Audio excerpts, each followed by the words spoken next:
Hello, everybody. My name is Graham Elwood, and you are watching the Political Vigilante, Truth Rising Up underneath Wayne Manor in the outskirts of Gotham City, ladies and gentlemen. So, Jeff Bezos is going into space. And is the media asking all these questions like, how do you have all this money for your rocket ships when you're not paying your employees real wages? Or don't you feel like this is a kind of a crazy use of money when there's people starving and living in tent cities and have been wiped out because of the pandemic and businesses are going under? Are they asking those questions? Gee, no, they're not. They're just kissing his ass. Billionaires in Space segment. Welcome back to CBS This Morning. Amazon founder Jeff Bezos founded Blue Origin more than 2 decades ago in hopes of someday seeing Earth from space. Well, tomorrow, he is all set to do exactly that. On the spaceflight company's rocket, it's called New Shepard. He'll be joined by his brother Mark, go Mark, veteran aviator Wally Funk, and recent high school graduate Oliver Damon. Oliver, by the way, is from the Netherlands. So they're preparing for tomorrow's launch near Van Horn, Texas. Good morning. Oh, look at you guys. Good morning. God, I'm so psyched. I'm so excited for you. Hello. Hi, you guys. Hi. Listen, Jeff, woohoo is right, Jeff. Jeff, we're going to start with you since you put this band together. I know this has been a childhood dream for you.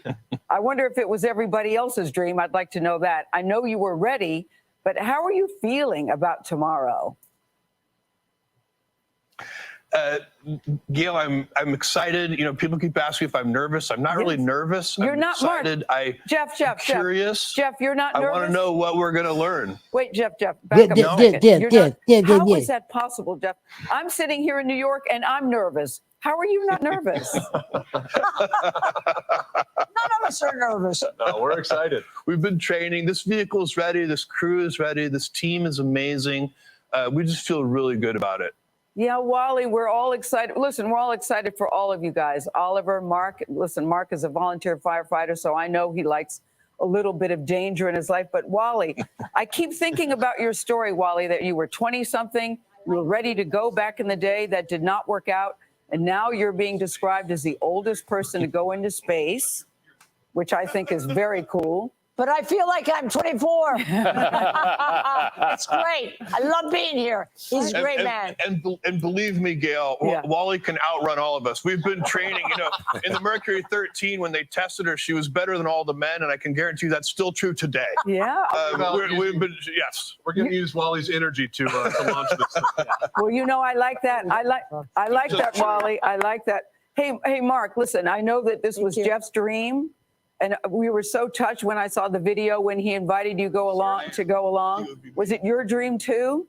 Have my brother. Seriously? If you're willing. Yeah, I think that, you know, like any little brother, you pick up on what your big brother loves. And so certainly I fell in love with space and, you know, the promise of it, the adventure of it. And I'm just so excited to be able to be there and represent my mom and dad and our sister Christina and supporting Jeff and realizing this lifelong dream. It's just it's a real honor. It's a thrill. And I'll tell you, Mark has been a contributor to the Blue Origin program from the very beginning, Gail, and he's been a contributor my whole life. And I couldn't have anybody that I would more want to go on this trip with me.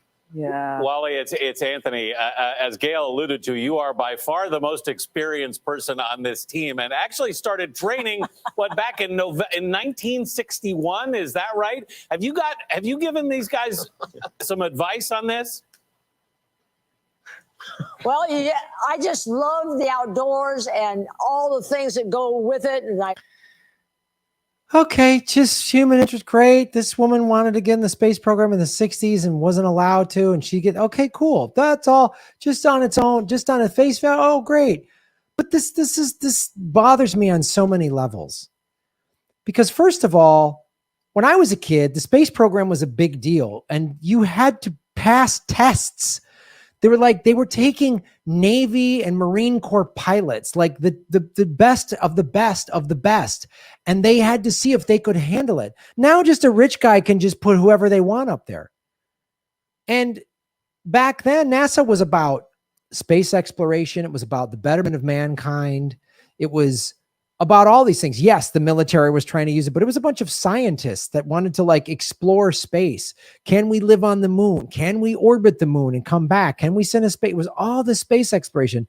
Now it's just rich guys going up there. And CBS isn't going to ask one single tough question at all. They're not going to ask one single tough question. So this guy, Jeff Bezos, has money for this spaceship, which is now just Richard Branson goes into outer space. Once they do this test flight, they're going to be, you can pay like, I don't know, it's some ridiculous, like millions of dollars to fly in space. Oh, so it's for just average American millionaires. Give me a break. Oh, great. The elite, the 1% get to go fly around a planet that's literally on fire. It's on fire. The Gulf of Mexico was on fire a couple weeks ago. The West Coast is now on fire. The fire season keeps starting earlier and earlier. We've had droughts again on the West Coast. Record-breaking temperatures in Oregon and Washington and Canada. Like that part of the world should never have temperatures above 100 degrees. They shouldn't have temperatures above 90 degrees, quite honestly. The UK just had record-breaking temperatures in the summer. The UK, it's cold and rainy 500 days out of the year in the UK. But no one's going to ask any questions like this. Why are we doing this? Just so we can have some country club in outer space? The same guy that crushed unions, that pays money to crush unions, Jeff Bezos who spent $1.5 million to try to defeat Kshama Sawant from being on the city council of Seattle because he doesn't want a socialist on there because God forbid people get decent rent. They get housing as a human right. They get healthcare as a human right. By the way, Jeff Bezos could end homelessness, end it in America instead, and still be a billionaire. But now he's got to fly into outer space. He could end homelessness and give all of his Amazon employees good paying union wages, health benefits, retirement plans, all this great childcare, great, and everyone would be falling over themselves to work for Amazon. Instead, he comes into communities, he pays 10, 11 bucks an hour. And when they started to try union, people get fired, like Chris Smalls, who we've had on this show, fired. He could get all of his employees, he could change millions of people's lives. Imagine if you're working at Amazon, barely getting by, making 11 bucks an hour. And then Jeff Bezos comes in and here's 20 bucks an hour, healthcare. Your whole life's going to change. The economies of every single Amazon facility would change. All these places in America that are completely depressed, where people have been waiting in line for hours to get food during a once in 100-year pandemic, he single-handedly could end it. But no, he blocks unions. Amazon intensifies severe effort to discourage first ever warehouse union. This is before the one in Alabama, right? This is from The Guardian in February. They voted that down because their campaign worked. They tricked workers into thinking, oh, unions are bad for you, right? All this verbiage. They had these meetings. Why are you giving money to a union? Why are you giving away your power to a union? Is what they sold people on that. And people aren't educated enough and they don't know. And there's not enough unions in America because big corporations and big robber barons, carpetbagger robber barons like Jeff Bezos, have spent money over the last 4 or 5 decades to make sure that unions get eviscerated. So there's no, but Graham, unions aren't perfect. They're better than this asshole. Aggressive anti-union drive. So you don't get union wages if you work for Amazon, but Bezos gets to fly into outer space and charge other millionaires to do it. Ahead of the union election, Amazon has strongly encouraged workers to vote against the union through texts, messaging, an anti-union website, and several anti-union captive audience meetings with workers at the warehouse. With, I'm sure, some veiled threats like, boy, it'd be a real shame if you voted for the union and then the union lost. And then, oh, would you still have your job? I'm sure they use that. Amazon claims workers will be giving up your right to speak for yourself. How much leverage do you have as one employee at Amazon? A union, you're unifying, you then have a collective voice. One person says, we demand better wages. We demand to not be put at risk for COVID-19. That one person, Chris Smalls, gets fired. See how that works? He gets targeted. Amazon targeted him Jeff Bezos targeted him.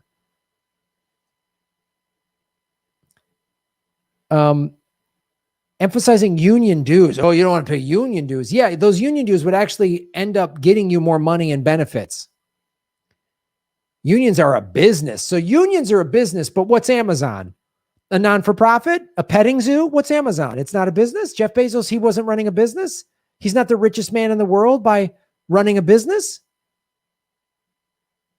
Telling workers, don't let union take your money for nothing.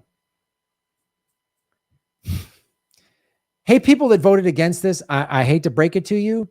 You've been giving your life for barely any money. Your employer takes your life. You give your employer 40 hours a week. They take your time. They take your health. You work for that company for 30, 40 years. They take your life away. And they pay you shitty money, and you don't even have you can't even say, well, I work for this company for 30 years, but look, I own a home. My kids got great college. I have great health care. I'm going to leave my kids when I pass a nice home and a nice, inheritance to pass down generational wealth. No, you're not. You're going to die with barely anything. Your kids aren't going to get passed on anything because Jeff Bezos spent a bunch of money to trick you. How psychotic is it? No unions. Do anything to stop unions, even though you could help people, you could make people's lives better. It doesn't matter. He doesn't give a shit about making people's lives better. And that's all propaganda that, bringing on that woman on the spaceship and his brother and having the news people go, oh, isn't Jeff so wonderful? He's so great. He's so wonderful. And why don't they ask any tough questions at all? No one in the corporate media asks any tough questions at all. Oh, well, this is fine print. I'm going to read it for you, but I'm going to show it to you in a second. Amazon's marketing spending, they roughly spent $22 billion in 2020, up from $18.9 billion in 2019. Annual global marketing costs of Amazon from 2010 to 2020, right? So this is in tens of millions. But this gets into billions of dollars. Look at this. Look what they spent. 2019, 2020, the year of the pandemic. They spent $22 billion. That's why when he goes on CBS, they don't ask one single tough question at all. These billionaires in space, it's offensive. It's offensive. You don't have health care? You okay with that? You had to file bankruptcy because of health care? Got bankrupted? Did the healthcare system bankrupt you? Hey, Jeff Bezos is going to outer space. That make you feel better? You have no money for retirement. You're working in your 60s and 70s. Well, you don't have a retirement plan because Jeff Bezos crushed the unions. But he gets to go to outer space. Does that make you feel better when you're working in what should be your golden retirement years? Stop drinking this billionaire Kool-Aid. This is how much money he spends. You spend this much money in ad dollars, and some of this money's on CBS, and it's watch the ads. What do I tell you? Follow the money, connect the dots, get the truth. Just watch CBS or any of them, any of these channels that are doing these ass-kissing stories of Jeff Bezos flying into space. See what the ads are. Oh, Amazon, we're helping do this, and we're bringing our first ever diversity, blah, blah, blah. Really? So if Amazon's so about diversity, why did they fire Chris Smalls, a black man, because he just wanted his fellow employees to not die from COVID working in an Amazon warehouse during a goddamn pandemic? I'm so sick of this shit. I'm glad some of these crypto people have woken up to the fact that Elon Musk is a piece of shit, but they all are. Let us not forget about the billionaires like Peter Nygaard and Jean-Luc Brunel, who are in jail right now for being pedophile sex traffickers. Jeffrey Epstein, ring a bell? Right. I've shown you Bill Gates has ties to Epstein. But you don't need to have ties to Epstein to be a monster. You can just spend this kind of money, and rather than this, again, this $22 billion in marketing, that's marketing money. That's their marketing budget. $22 billion in marketing for 1 year. But they can't give people raises They can't give people good wages in a pandemic when they're essential workers. I can't even, it's disgusting. But that's America, everybody. We glamorize billionaires and think capitalism is so great when literally capitalism is killing people and the planet. But billionaires are flying around this planet that is literally on fire. Billionaires, like spoiled little rich kids. I always wanted to be an astronaut. You got to be the best of the best, but I can't. I couldn't do it. Whatever. So you revere the astronauts. I don't revere them now. It's like, what's next? Billionaires playing in the NBA? I want to play in the Super Bowl. Well, you're not good at it. Well, I'm going to. They're just like rich kids that want to do everything. And even though they suck, like you had to play, the rich kid had the good sports equipment. You couldn't afford a football, but the rich kid had a football. So you had to play with a rich kid in your neighborhood, even though he sucked. He was the worst kid on the team. That's what these guys are. Oh, I'm a billionaire. I want to play in the NBA finals. Yeah. I want to play tomorrow for the Milwaukee Bucks. I want to play in the game 6, Bucks Suns. I want to play because I'm a billionaire. But Graham, you're 5'10", you're 51-year-old. You can't, I'm going to play. And they have to let me score. I want to score 30 points. So they're going to let me score. It's literally like that kind of shit is what they're doing. I want to fly in space. I want to have my own thing. I want to stop unions.